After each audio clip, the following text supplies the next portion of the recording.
Hello hi friends, good morning. ఈరోజైతే నా దగ్గర ఉన్నటువంటి ఒక షార్ట్ బ్లాక్ బీడ్స్ని అయితే కలెక్షన్ని చూపిద్దాం అనుకుంటున్నానండి. ఇదే అండి ఆ షార్ట్ బ్లాక్ బీడ్స్. ఇది నాకు 8 to 9 గ్రామ్స్లో అయితే వచ్చేసిందండి.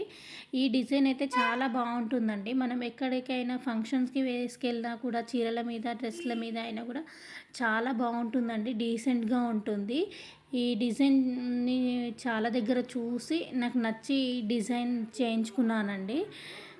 ఇప్పుడు ఇలానే 2 లైన్స్ బ్లాక్ బీడ్స్ వచ్చి సేమ్ ఇలానే కస్టమైజ్ చేస్తున్నారండి. అది కూడా చాలా బాగుంటుందండి. మీకు ఎవరికైనా బ్లాక్ బీడ్స్ చేసుకోవాలి నాకు డిజైన్ కావాలంటే ఈ డిజైన్కి అయితే వెళ్ళండి, చాలా బాగుంటుంది. నేను ఒకసారి నా బ్లాక్ బీడ్స్ వేసుకుంటే కూడా నాకు ఎలా ఉందో చూపిస్తానండి. చూడండి ఎంత బాగా కనిపిస్తుందో, నిండుగా ఉంటుందండి. మనం శారీ మీద వేసుకొని కొంచెం హెవీ ఇయర్ రింగ్స్ పెట్టుకున్నా కూడా చాలా బాగా కనిపిస్తుందండి. థ్యాంక్స్ అండి. Like and